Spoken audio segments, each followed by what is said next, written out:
It was only a matter of time. Stephen Miles has become so desperate, he's resorted to calling his opponents racist. This time, it's One Nation, claiming that One Nation is a racist party. It has long been our practice to put the right-wing racist party One Nation last.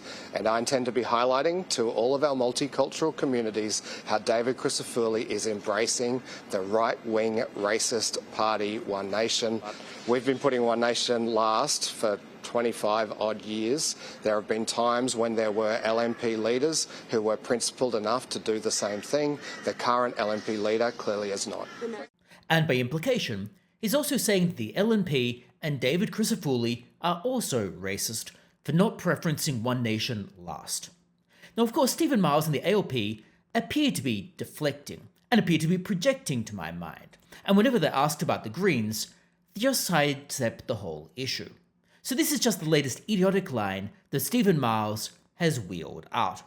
But it isn't stopping him from doing so.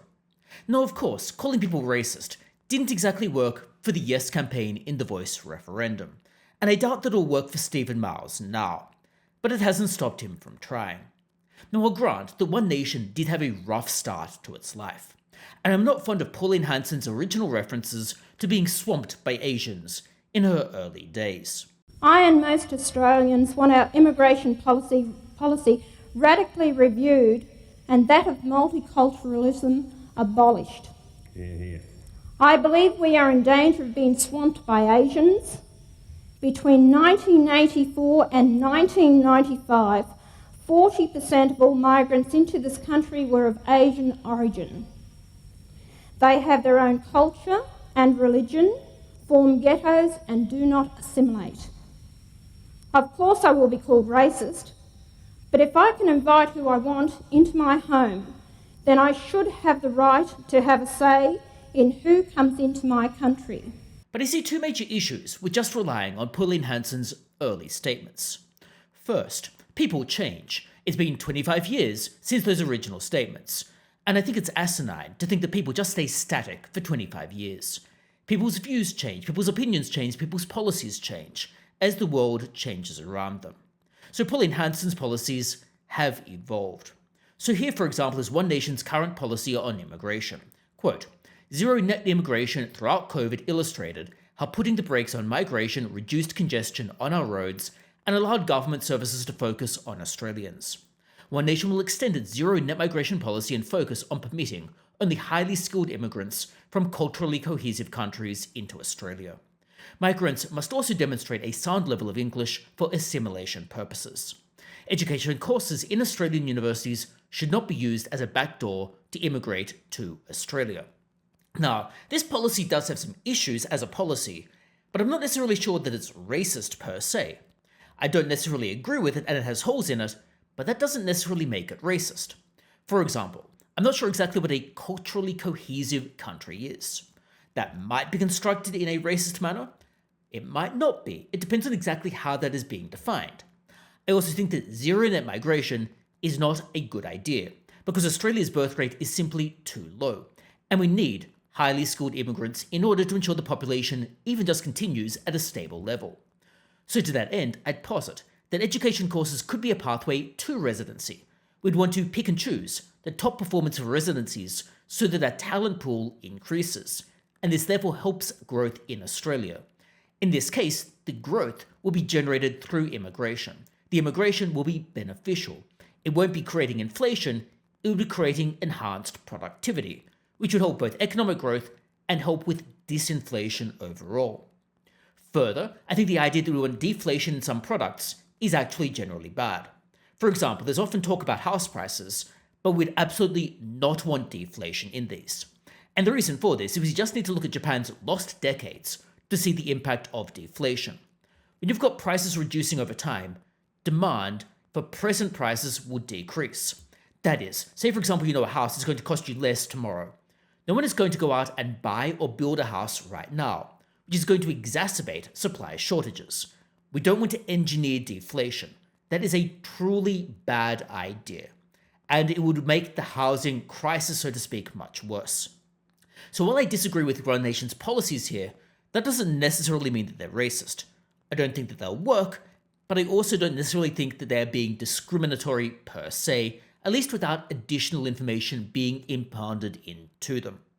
The second big issue is that Stephen Miles's own policies are, at least to my mind, a bit implicitly racist. And here I particularly focus on the Voice and Treaty, both of which would provide a different set of rights to different people based on their ethnicity. This is very clearly discriminatory, and therefore it is very clearly racist to my mind. I think one of the underlying problems with the Voice was that it was an inherently racist idea. It would give additional rights and powers to one group of people on the basis of their ethnicity. Specifically, it would give the power to make representations to only one subset of people. That subset of people would have additional funding, they would have the right to make representations, and therefore the implicit right to be consulted so that they'd be aware to be able to make representations. That would give additional political and policy power to one group of individuals on the basis of ethnicity. That therefore is discriminatory on the basis of race, which therefore to my mind is outright racist. That was the underlying problem with the Voice, and I think that also persists with the idea of a treaty. It would implicitly give additional rights to one group of people on the basis of their ethnic background, because a treaty would clearly, I would assume, involve things such as reparations. Now perhaps reasonable minds might differ about whether or not the Voice and treaty are racist. You might disagree with me, or you might agree, but that's also part of the point. Throwing around words like racist so freely and so profligately robs them of any meaning. It highlights desperation. It suggests to my mind that Stephen Miles is just grasping at straws. He's trying to throw at anything in the hope that it sticks, so that he might have some chance of getting re-elected. This time he's going around telling his opponents that they are racist and that you shouldn't vote for them. But like I said, that didn't work for the Yes campaign in the Voice referendum. And hopefully that's not going to work for Stephen Miles and the ALP in the Queensland election. But of course, it does remain to be seen.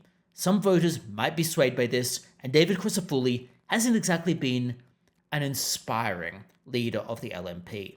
He's flip-flopped on some key issues, such as the Voice and such as treaty.